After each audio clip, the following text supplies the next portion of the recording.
अनुप्रिया आपकी बारी है, बोलिए भाई। धन्यवाद, बहुत धन्यवाद सरकार में आए, हम बोलिए तो अनुप्रिया। नहीं, आपके जी। पूरी प्रार्थना कर रहे हैं अभी, रुकिए। अनुप्रिया बोलिए। जी। मानक जी, मैंने अभी मुझसे पहले 3 वक्ता बोले और कांग्रेस के जो वक्ता बोले और अभी समाजवादी पार्टी के जो हमारे भाई, बड़े भाई, उन्होंने कहा। मेरा एक सवाल है दोनों से। आपने कहा कि 272 लोग कौन है, क्या जाति है उनकी? आप 272 की जाति ढूंढ रहे हैं, लेकिन बिहार में जो जनमत आया उसका क्या कीजिएगा? वो कौन लोग थे? वो आम जनमानस थे। उसने मुद्दे की राजनीति को चुना। आप लगातार बिहार की जनता को दिग्भ्रमित करते रहे, देश को भी आपने ठगने का प्रयास किया। मानक जी, चुनाव राजनीतिक दल को अपने मुद्दे पर लड़नी चाहिए। आप सरकारी तंत्रों से चुनाव लड़ रहे हैं, आप लोगों की जाति ढूंढ रहे हैं, आप आरोप लगा रहे हैं। अरे बिहार की तो मुख्यमंत्री ने बता दिया कि जाति से भी ऊपर आपको काम करने की जरूरत है। जहां जनमानस पे काम कीजिए। जो महिलाएं आज डिसाइडिंग वोटर के रूप में काम कर रही हैं, उनकी कोई जाति नहीं थी, उनका आत्मबल था और उनको जो सत्ता का संरक्षण मिला, सत्ता में उनको आत्मनिर्भरता मिला, वो आपको वोट देंगे। लेकिन आप ऐसा कोई काम करेंगे नहीं। आपकी मजबूरी क्या है? आप लगातार, मानक जी देखिएगा, 2014 के बाद से कांग्रेस का जो ट्रैक रिकॉर्ड है, मैंने पहले भी एक बात कहा है, ये सरकारी तंत्र तो आजादी के बाद से काम कर रही है देश में। तो हम यही कहे कि लंबे समय तक कांग्रेस अगर सत्ता में रही तो इन्हीं सरकारी तंत्रों का इस्तेमाल करके रही, क्या ये सही होगा?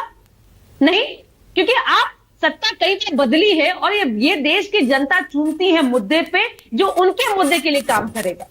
आप मुद्दे पे काम नहीं करेंगे, आपके लिए एजेंडा होगा कि कैसे लोगों के, अपने परिवार के लोगों की संपत्ति बढ़ाएंगे, आप कैसे उनको राजनीतिक रूप से मजबूती देंगे।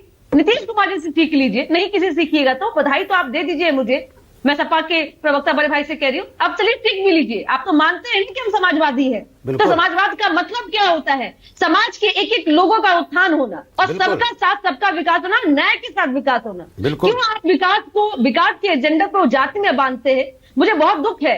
और बिहार की महिलाओं ने आज बता दिया कि जाति से बाहर निकल करके आपकी, नहीं बिल्कुल आप कीजिए, आप बताइए, आप बोलते हैं बार बार, अभी भी पूछ रहे थे, अब कांग्रेस के प्रवक्ता पूछ रहे थे, उनकी जाति देखिए, उनका धर्म देखिए, क्या मजाक है? बिहार, हमारा लोकतंत्र कहता है कि हमें सभी चीजों को, हमने तो सैफी जैसा गांव बना दिया बहन, इतना बड़ा। हम तो चैलेंज करते हैं कि आपकी सरकार 10 बना दे बिहार के अंदर में, मैं आपका जिंदाबाद कर दूंगा। बताइए, आप सैफी जैसे 10 गांव बना दीजिए। बोलने दीजिए भाई, बोलिए। देखिए, मैं फिर कह रही हूँ, आप हमें आरोप प्रत्यारोप लगाने के जनता के बीच में अपना विश्वास जीती। जनता नकार चुक रही है आपको। जनता जान रही है कि एक ठगों का गठबंधन है। मानक जी, पूछिए ना कि चुनाव लड़ रहे थे क्या साथ में ये लोग? और एसआईआर का मुद्दा, अभी मैं बंगाल के बारे में सुन रही थी, वहां ममता बनर्जी करी है, समय नहीं है। बिहार से एसआईआर की प्रक्रिया शुरू हुई, सभी को पता है क्या प्रक्रिया है। बीएलए आपको तैनात करनी है। ये इतनी बड़ी राजनीतिक दल है बंगाल में, आप बीएलए नहीं तैनात कर पा रहे हैं, आप फिर वही आरोप लगा रहे हैं। तो ये तो खुद ही सेल्फ गोल करने वाली बात होगी ना। आप फिर चुनाव हारेंगे, आप अच्छा, फिर इसी तरह की बात करेंगे। एक सवाल जो सब हर कोई पूछ रहा है, ये राहुल गांधी और तेजस्वी यादव चुनाव के नतीजों के बाद से दिखे क्यों नहीं है? मुझे लगता है कि मैं फिर कह रही कि मुद्दे की राजनीति इन्होंने किया नहीं और अपने कारण इन्होंने अपने पूरे राजनीतिक कार्यकर्ताओं की हत्या की। क्योंकि एक राजनीतिक कार्यकर्ता की उम्मीद क्या होती है कि वो भी चाहता है कि उसकी पार्टी बेहतर करे, उसे भी एक मौका मिले। लेकिन ये लोग परिवार को ध्यान देते हैं और देख रहे हैं परिवार में क्या किस तरह से माथा पटोल हो रहा है। वो विषय भी नहीं है राजनीति का, लेकिन देखिए किस तरह से चीजें हो रही हैं। आप परिवार को तवज्जो दीजिएगा। हम पार्टी, मैं जनता दल यूनाइटेड की प्रदेश प्रवक्ता हूं भाई। हम की बात बताइए। अच्छा ठीक है, ओके, अब विश्लेषण करेंगे।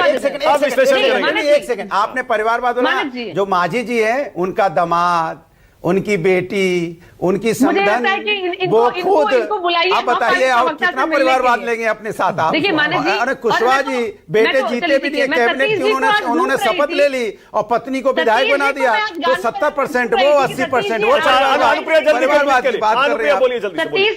मैं आज सतीश जी को मैं ढूंढ रही थी कि आज नीतीश कुमार जी के शपथ ग्रहण में आते, बहुत आकलन किया, नीतीश कुमार जी नहीं बनेंगे। मैं आपको चैलेंज करता हूं, देख लीजिएगा, ये तो गठबंधन ही चुनाव। अरे अनुप्रिया 1 सेकेंड, सिर्फ सतीश जी नहीं, हर्षवर्धन जी भी बैठे हैं, उनका भी यही असेसमेंट था कि नीतीश जी नहीं बनेंगे, खुद बीजेपी का सीएम बनवाएंगे वो। हाँ, लेकिन मेरा असेसमेंट था नीतीश जी बनेंगे, यही बता दीजिए। हर्षवर्धन जी का ये हट था और इनकी अपनी निजी वक्तव्य था।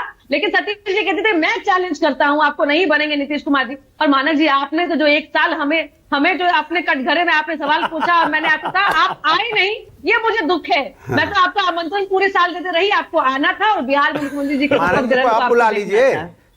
नहीं, मानव जी राष्ट्र के लिए हैं, मुख्यमंत्री नहीं, मानव जी राष्ट्र के लिए हैं और उनको राष्ट्र की बात मुबारक। और मैं कहूंगी कि शपथ ग्रहण में खुशनुमा माहौल था जो बिहार की जनता ने ठीक है, ओके, ऑल राइट, ओके। अब विश्लेषण